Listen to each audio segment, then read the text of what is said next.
Bonjour à tous et à toutes. Dans la précédente vidéo, nous avons pu donner une définition de la mondialisation et préciser ses mécanismes et ses conséquences d'un point de vue synthétique à l'échelle mondiale. Nous allons maintenant nous intéresser à ces acteurs spatiaux, très diversifiés, et qui agissent sur les territoires de la planète en créant des activités par leurs investissements. Les FTN, vous l'aurez compris, sont les principaux acteurs spatiaux de la mondialisation. Elles réalisent à elles seules 2/3 du commerce mondial. Elles concentrent également près de 75 millions d'employés à travers le monde, répartis dans près de 80 000 sociétés mères qui regroupent elles-mêmes 800 000 filiales. Certaines firmes ont une puissance économique non négligeable, et leur chiffre d'affaires dépasse même le produit intérieur brut de certains États, c'est-à-dire la richesse produite par un pays. Ainsi, Walmart, entreprise de grande distribution majeure des États-Unis, possède un chiffre d'affaires de 500 milliards de dollars en 2017, alors que l'Autriche, pays plutôt riche de l'Union européenne et 28e puissance mondiale, avait un PIB de 463 milliards en 2018.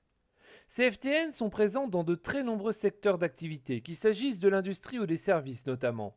C'est le cas dans l'extraction de pétrole avec British Petroleum, Sinopec ou l'entreprise française Total, dans le divertissement avec Disney qui possède désormais les studios Marvel ou la célèbre franchise Star Wars, dans l'agroalimentaire avec PepsiCo qui détient les filiales Tropicana, Lay's ou 7-Up, ou enfin dans le secteur de l'automobile comme les entreprises Toyota, Volkswagen ou Ford.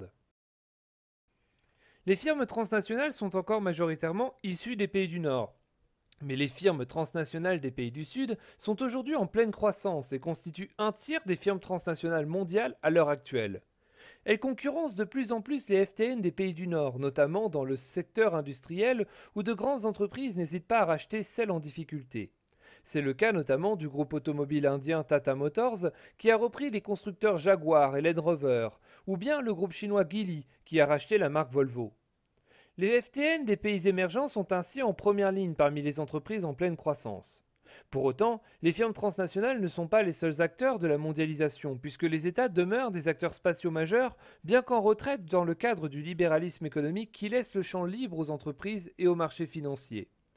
Les États conservent le pouvoir politique et sont à l'origine des règles définissant le cadre du libre-échange. C'est, par exemple, au sein de l'Union européenne notamment, qu'est né l'espace Schengen, permettant la libre circulation des personnes et des biens au sein des pays qui en sont membres. Cependant, l'écart entre les différentes législations des États contribue à l'orientation des flux internationaux et à la localisation des activités. En effet, ce sont les États qui définissent leurs propres lois en ce qui concerne les taxes ou la législation du travail. Mais ces dernières ont tendance à s'assouplir afin d'attirer les entreprises par leurs avantages comparatifs comme on l'a déjà évoqué précédemment. C'est le cas en Chine où dans les années 1970, l'État chinois a créé des zones économiques spéciales, les ZES, sur le littoral pacifique. Ces zones proposaient des avantages conséquents aux entreprises s'y installant avec des taxes ou des normes socio-économiques plus légères que sur le reste du territoire, ce qui s'avère particulièrement attractif pour les firmes transnationales désireuses de s'implanter dans le pays. À l'échelle mondiale, les États cherchent également à mettre en place une gouvernance globale qui se traduit dans les domaines politiques avec l'Organisation des Nations Unies, mais aussi économique avec le Fonds monétaire international ou l'Organisation mondiale du commerce, ou enfin environnemental avec les conférences climatiques telles que la COP21. Cela traduit l'envie des États de demeurer des acteurs spatiaux majeurs, mais leur action est de plus en plus concurrencée par la prépondérance des grandes entreprises. Enfin, il existe un dernier acteur spatial non négligeable, les organisations non gouvernementales. Ces organismes sont des associations agissant pour certaines partout dans le monde, indépendamment de toute autorité politique.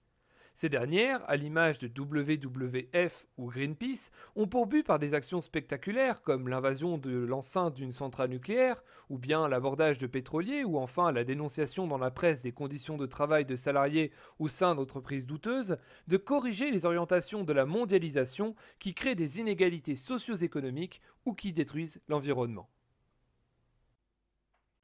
Dans cette vidéo, nous avons donc pu voir quels étaient les acteurs spatiaux majeurs au cœur de la mondialisation, à savoir les firmes transnationales, les États et les ONG.